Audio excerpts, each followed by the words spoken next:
Queridos, boa noite. Quero saudá-los com a paz do Senhor Jesus, recebê-los para esse culto que nós prestamos ao nosso Deus e convidá-los a abrir a sua palavra na primeira carta de Paulo a Timóteo, capítulo 2.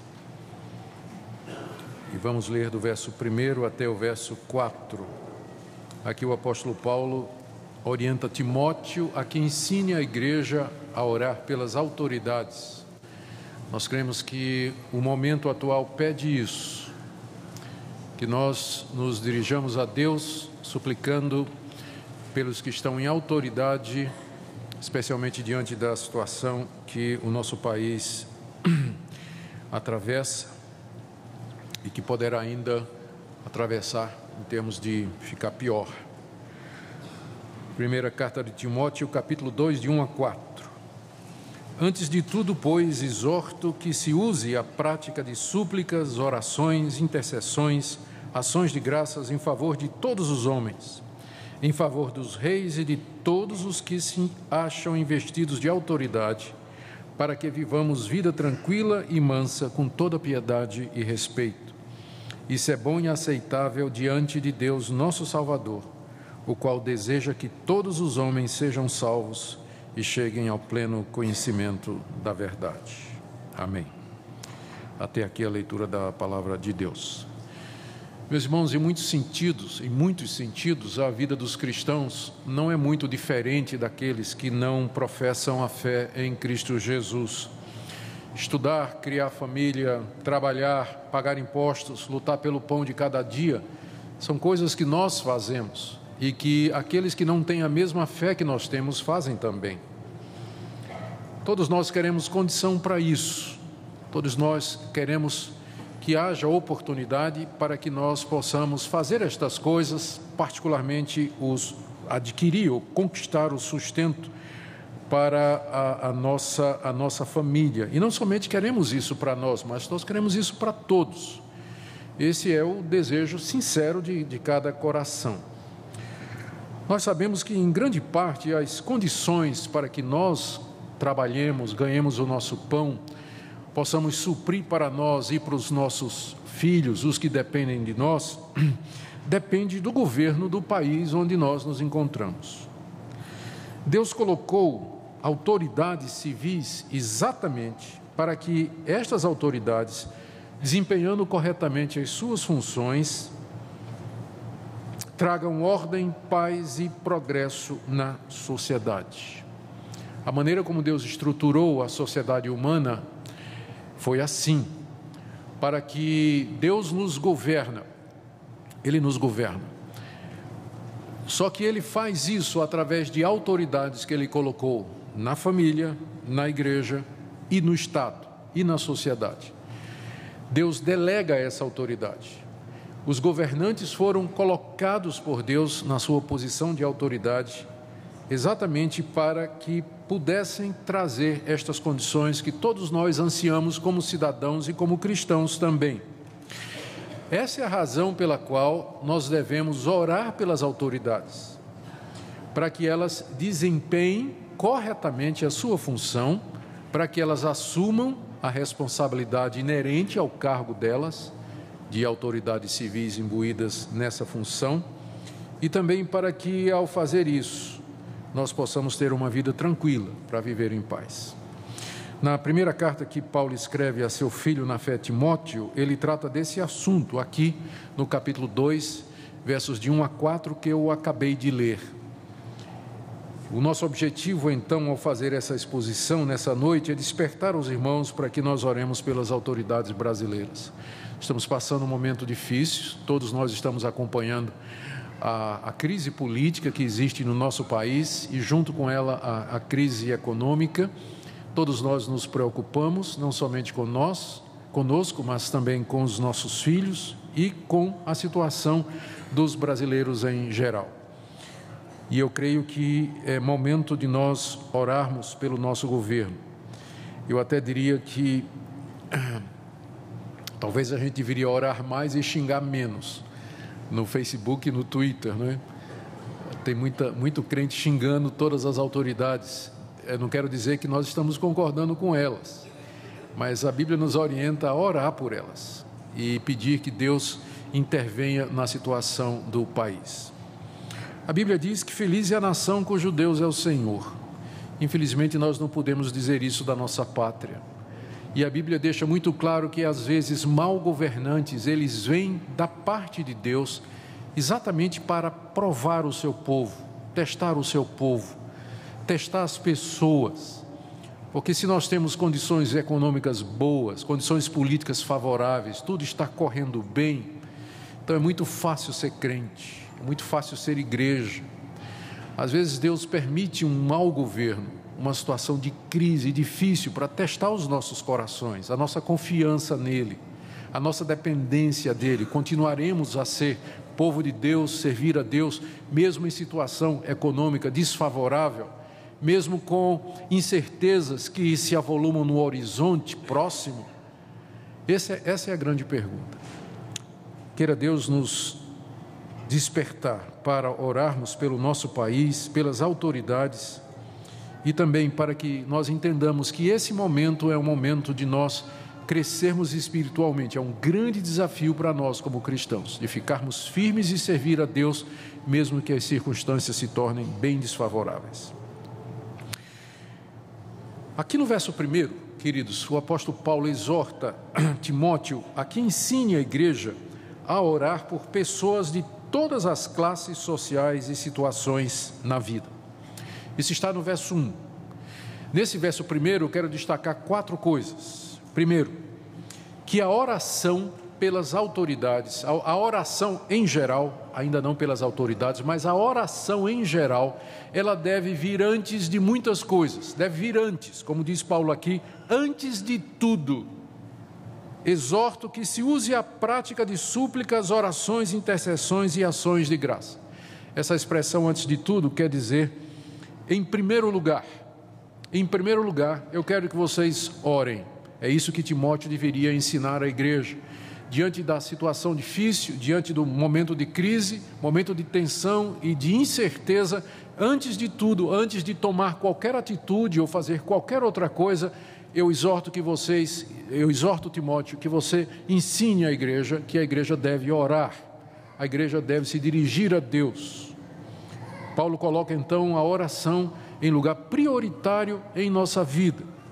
Segundo ensinamento aqui no verso 1, é que a oração é necessária por causa da nossa impotência para resolver as situações e, no caso aqui, da nossa incapacidade para salvar pessoas.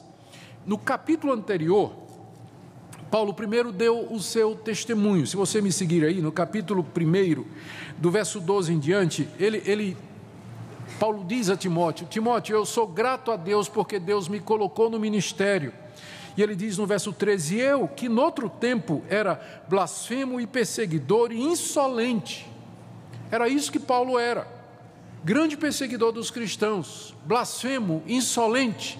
Mas, ele diz no verso 13, obtive misericórdia da parte de Deus, pois o fiz na ignorância e na incredulidade. E transbordou a graça de nosso Senhor com a fé e o amor que há em Cristo Jesus.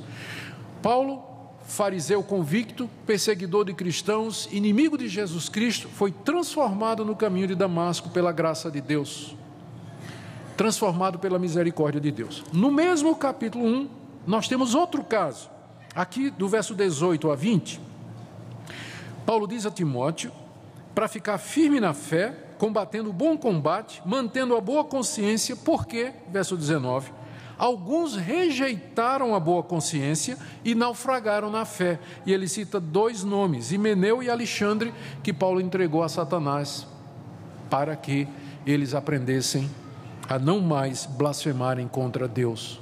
Então você encontra 2 situações. Um homem que você diz assim, era impossível aquele judeu se converter, mas a graça de Deus o alcançou.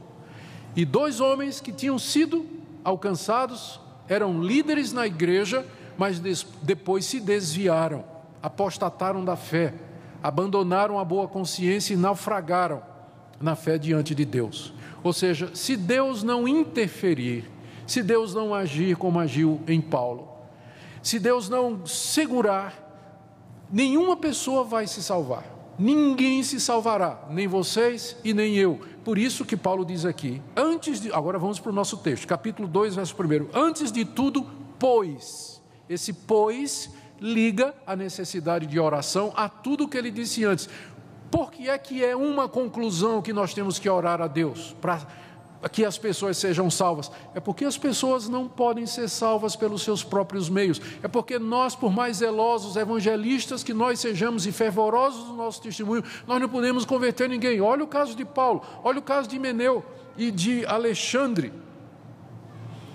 Se Deus não agir, nós estamos perdidos. Eu exorto, pois, à luz desse fato, à luz dessas experiências, que vocês orem para que Deus salve as pessoas, porque se Deus não agir, ninguém se salvará. Salvação é de Deus do começo ao fim. Essa exortação, portanto, é resultado destas duas coisas que Paulo disse antes. Mas há uma terceira coisa ainda no verso 1, que eu gostaria de ver com os irmãos, é que essa oração que deve vir em primeiro lugar e que deve ser feita porque só Deus pode salvar, ela pode ser feita de diversas formas. Paulo diz, eu exorto Timóteo que se use a prática, o que dá a ideia de algo constante, súplicas, orações, intercessões e ações de graças. Então, ele diz, eu quero que vocês, em primeiro lugar, usem a prática de súplicas. A palavra súplica, a própria ideia da súplica, indica ou revela a necessidade da pessoa que está pedindo. Quando a gente está suplicando, talvez esse seja o termo que mais demonstre, tem muitos termos na Bíblia para oração, mas o termo súplica revela a nossa carência, o quanto nós dependemos de Deus. Nós só podemos suplicar. A súplica é feita por quem já chegou no fim de suas forças, quem já reconheceu que não tem como resolver o problema, não tem como sair daquela situação. Ele suplica, ele não impõe condições, ele não quer limitações, ele não diz a Deus sim ou aquilo, ele está simplesmente suplicando. Então é assim que nós devemos nos dirigir a Deus, suplicar a Deus pela salvação das pessoas. O segundo termo que ele usa aqui é orações, que é o termo mais comum na Bíblia para se referir a esse momento em que nós nos dirigimos a Deus e que geralmente indica ou revela devoção, adoração a Deus.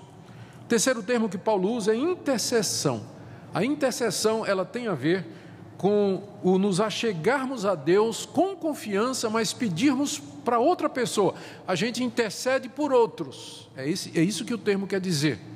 E no caso, Paulo vai explicar, ele quer que nós intercedamos por todos os homens. Vamos explicar já o que ele quer dizer com isso.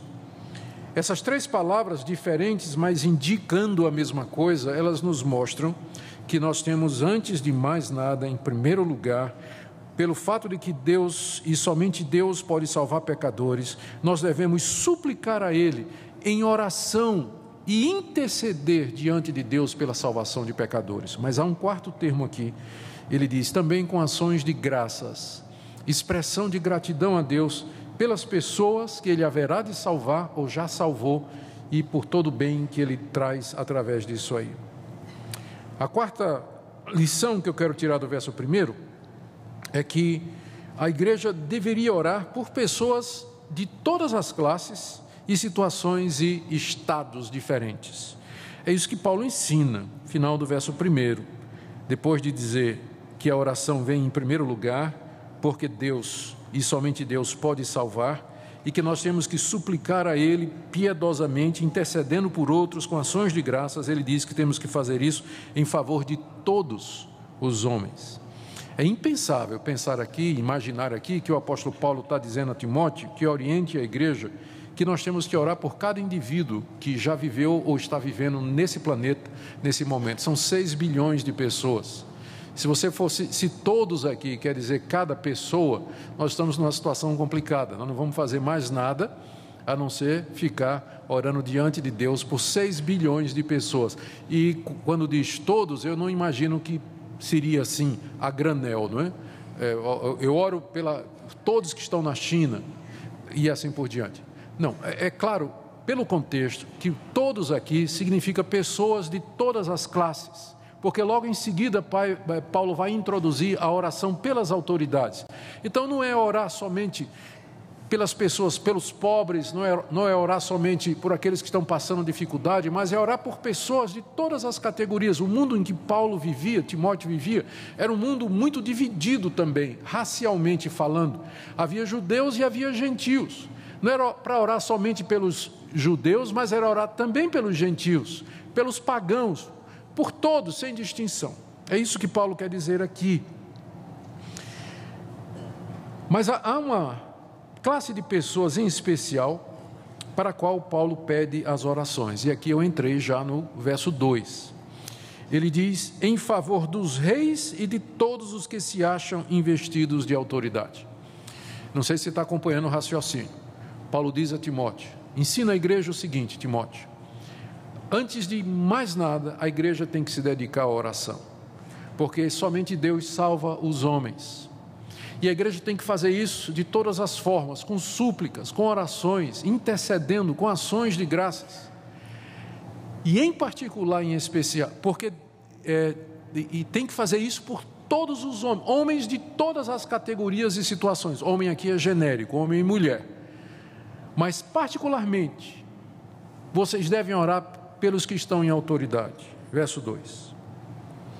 Ele fala aqui dos reis e demais autoridades. Ele diz que são pessoas que são investidas. Não é isso que diz aí o verso 2? Os que se acham investidos de autoridade. A ideia da investidura aponta para a legalidade da posição delas.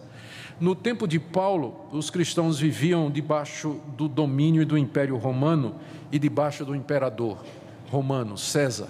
Certamente não era um governo justo. Havia muita opressão, a taxação era insuportável, havia restrição da liberdade religiosa, havia no horizonte a preparação de uma perseguição da parte do Estado. A essa altura a perseguição era só por conta dos judeus, mas o Estado já estava, o Império Romano já estava se movimentando, começando a se movimentar contra os cristãos. De qualquer forma, os governadores de províncias, os procuradores, os pretores, os representantes do governo em todos os níveis, eles tinham sido legalmente investidos e a autoridade deles tinha que ser reconhecida pelos cristãos, porque toda autoridade provém de Deus, mesmo aquelas que estão exercendo o seu papel erroneamente. Deus haverá de cobrar delas, mas elas são legalmente investidas. É o que nós temos que nos lembrar quando nós oramos pelas autoridades brasileiras, que elas chegaram onde estão de maneira legal, de maneira democrática e de maneira correta. Então, elas, apesar de tudo, de nós discordarmos, eu discordo, de acharmos que está fazendo um péssimo governo, que eu também acho que está, mas não deixa de ser presidente, governador, prefeito, deputado e senador eleitos da maneira correta, até onde a gente sabe. Até onde a gente sabe. Então, quando Paulo diz, ora pelos reis e pelos que estão investidos de autoridade, ele está lembrando para a gente que há governo e que o governo ele é legítimo, pelo menos na forma como esse governo foi estabelecido. E ele pede que nós oremos. A razão imediata, eu creio, que Paulo está pedindo aos cristãos, através de Timóteo, que orem pelos reis e pelos que estão em autoridade, era pelo fato de que, por causa da pressão do Império Romano, os cristãos poderiam ser muito tentados a parar de pagar os impostos, de reconhecer a autoridade de César e de xingar o governo, especialmente quando a perseguição começasse. Os cristãos eram acusados já de serem maus cidadãos, porque eles não reconheciam César como divino. O nome que César escolheu para si é Kyrios, que significa Senhor, que é o mesmo nome que os cristãos dão a Jesus Cristo, é o mesmo título, Jesus Cristo é Senhor. Mas os pagãos, especialmente os romanos, diziam César é Senhor. E eles exigiam que os cristãos dissessem isso, César é Senhor. Mas os cristãos não diriam isso. A maioria deles preferia morrer a dizer que César é Senhor, porque significaria colocar César acima da autoridade de Jesus Cristo. Mas ao se recusar a dizer que César é Senhor, os cristãos eram imediatamente acusados de maus cidadãos, porque na mente pagã não havia distinção entre igreja e Estado, religião e Estado. A religião oficial do Império Romano era a adoração ao imperador. O que os cristãos estavam dizendo é que eles não aceitavam a divindade de César, mas para os pagãos e para os romanos, eles estavam dizendo que os cristãos não aceitavam a autoridade de César e a legalidade de César. E pode ser que muitos cristãos se sentiriam tentados a não se submeter ou seguir, pelo menos, o que era justo e que emanava do Império Romano. Paulo, então, por essa razão, eu creio que Paulo está destacando aqui: orem pelo rei e pelos que estão investidos de autoridade. Lá no capítulo 13 da carta aos Romanos, ele explica por quê, dizendo: não há autoridade que não venha de Deus, e os mesmos maus governantes estão ali somente pela permissão de Deus. Por isso ele diz: vocês têm que orar, vocês têm que interceder por estas pessoas. O que é que nós devíamos pedir? Paulo lista 4 coisas que estão aí no verso 2, que são, primeiro, para que vivamos uma vida tranquila. Eu creio que todo mundo quer isso, uma vida tranquila. Então nós temos, quem é que vai garantir a tranquilidade da sociedade? Exatamente o governo, que traz os recursos, que tem o poder da caneta e o poder da espada, o poder de prender, o poder de processar, enfim. O governo tem o poder para que imponha um ritmo tranquilo à sociedade. Por isso nós temos que orar para que o governo garanta a segurança, puna os malfeitores e proteja os cidadãos de bem. Se você está dando uma risadinha aí, olhando para a situação do Brasil, é incredulidade.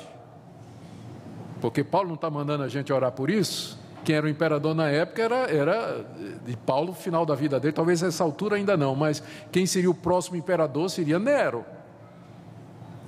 E Paulo está dizendo para os cristãos: ora para que a gente tenha uma vida tranquila. E tem a ver com violência, tem a ver com malfeitores punidos e cidadãos protegidos. Então temos que orar por isso. Segunda coisa que ele pede é que vivamos uma vida mansa, orar para que nós tenhamos uma vida mansa.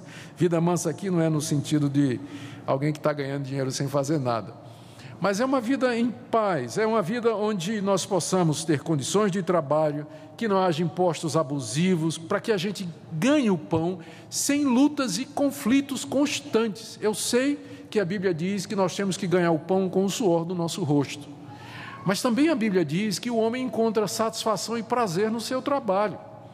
E nós temos que orar para que trabalhar, ganhar o nosso pão, investir, crescer, nos realizar, contribuir para a sociedade, seja algo gostoso de fazer, que a gente queira fazer. Eu fico pensando nos nossos filhos que estão chegando agora no mercado de trabalho. Nós queremos pelo menos uma vida mansa nesse sentido para eles, para que eles possam ir em frente. Terceira coisa que a gente deve orar, pela qual a gente deve orar, Paulo diz aí, é para que vivamos com toda piedade, ou seja, para que nós possamos expressar e viver aquilo que nós cremos plenamente na nossa sociedade. Se Paulo fosse orar hoje, ele provavelmente diria: orem para que nós tenhamos liberdade de religião, liberdade de consciência e liberdade de expressão, para que nós possamos viver no nosso país livremente, expressar a nossa fé, desenvolver o trabalho de evangelização, de plantação de igrejas, de avanço missionário, sem restrição nenhuma, para que nós possamos viver piedosamente diante de todo o povo e diante da sociedade. A última coisa que ele diz aqui, pela qual nós devemos orar, é que nós possamos viver uma vida de todo respeito. Eu imagino que Paulo estava querendo dizer que nós devemos orar para que o governo garanta igualdade e direito de todos os cidadãos, para que cada cidadão tenha acesso aos direitos civis fundamentais, para que todos nos respeitemos, para que nós possamos assim cumprir a vontade de Deus aqui nesse mundo. Queridos, isso pode parecer uma coisa bastante utópica, mas somente se nós não crermos no poder da oração e não crermos em Deus. Talvez na Idade Média, os cristãos daquela época jamais imaginariam que algum tempo do século XVI começaria uma reforma na Alemanha que mudaria a face da Europa e tiraria a Europa não somente das trevas espirituais, mas da miséria, da pobreza e da desigualdade e da violência que havia ali. Provavelmente, se Paulo tivesse pregado esse sermão aos cristãos da Idade Média, falando de um governo que pudesse proporcionar estas coisas, eles iriam dizer: Paulo, você deve estar delirando, não é? Olha para a situação da Europa, olha como é que está aí. Então nós não temos razão para cinismo, mas para sinceramente orar e dizer a Deus: quem manda no Brasil é o Senhor. O Senhor se assenta no trono do universo. Todos os governantes e todos os poderes humanos reinam e trabalham por tua designação, Senhor. Tu és aquele que levanta reis e abate reis. De uma hora para outra, o Senhor pode mudar completamente a situação, como tem feito através da história. Irmãos, nós precisamos nos encher de esperança e de confiança nessa hora. Não podemos ceder ao medo, ao temor, à angústia, à expectativa que se avizinha de dias ruins, mas na verdade confiar em Deus. Deus é Senhor, e se for a vontade dEle que a situação piore, que se torne insuportável para nós, é hora de nos lembrarmos dos irmãos que estão em países muçulmanos. É hora de lembrarmos de irmãos que estão em países da África sendo martirizados, presos, decapitados. Qualquer que seja a situação, nós devemos orar e deixar os resultados na mão de Deus. E o que quer que Deus tenha reservado para esse país, é nosso dever continuar firmes como igreja, pregando o Evangelho, dando testemunho, ainda que a figueira não floresça, ainda que o produto da oliveira minta, e ainda que não haja gado no pasto, ainda assim eu me alegrarei no Senhor, Deus da minha salvação. É que o profeta Abacuque diz no final do seu livro, exatamente numa situação de crise. Por último, queridos, Paulo nos dá aqui duas razões pelas quais nós temos que orar pelos governantes. A primeira é que isso agrada a Deus, verso 3. Isso é bom e aceitável diante de nosso Deus, diante de Deus, nosso Salvador. O que é bom e aceitável diante dele? Isso, que nós oremos pelos reis e pelos que estão investidos de autoridade, para que nós tenhamos vida tranquila, vida mansa, para que nós tenhamos direitos preservados, para que nós possamos viver plenamente aqui nesse mundo e desempenhar a nossa função. Deus se agrada que nós oremos por eles, pelas autoridades. Por que Deus se agrada? Porque quando nós oramos pelas autoridades, nós estamos dizendo: sim, Deus, eu não concordo com essas autoridades, elas estão fazendo um péssimo trabalho, mas eu sei que elas vieram da tua parte, elas estão aí, governam pela tua permissão. Eu não sei que plano o Senhor tem para o Brasil, se o Senhor quer nos provar, se o Senhor quer nos testar, se o Senhor quer nos castigar com mau governo, mas eu sei que o Senhor os colocou e por isso eu oro por eles. Deus se agrada disso. Deus vai olhar e vai dizer amém. Bom, Deus não vai dizer amém, não é? Mas Deus vai dizer, está certo, o equivalente é: bom está, servo bom e fiel, sobre o pouco foste fiel, sobre o muito te colocarei. Ele vai se agradar, Paulo diz aí no verso 3. Mas tem uma segunda razão também, e essa está no verso 4. Deus deseja que todos os homens sejam salvos e cheguem ao pleno conhecimento da verdade. Mais uma vez, todos aqui não significa cada pessoa que jamais viveu no planeta. Porque se Deus quisesse que cada pessoa do planeta se salvasse, o que impediria Deus de fazer isso? Nada impede Deus de salvar 6 bilhões de pessoas se Ele quisesse. Mas todos aqui, Deus quer que todos sejam salvos, todos têm que ser interpretados à luz da interpretação anterior, que pessoas de todas as categorias sejam salvas, inclusive os reis e os que estão em autoridade. Deus quer que essas pessoas sejam salvas. E não poucas, através da história da igreja, têm sido alcançadas pelo Evangelho e têm sido colocadas por Deus em posições estratégicas. Agora mesmo, na semana passada, eu tive a oportunidade de pregar na Alemanha e no culto de final no domingo, quem estava presente era o governador do estado de Hesse, onde era a cidade onde eu fui convidado para pregar.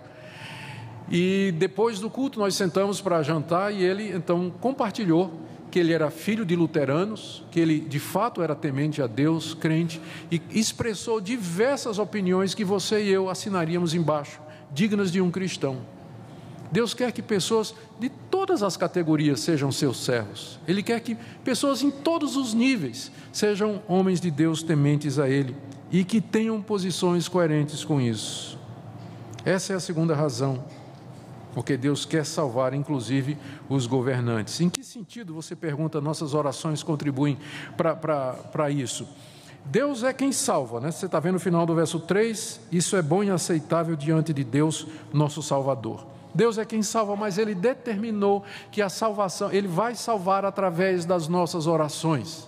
Deus é quem salva, mas Ele quer que nós oremos para que Ele salve pessoas, de uma forma que nós não sabemos explicar.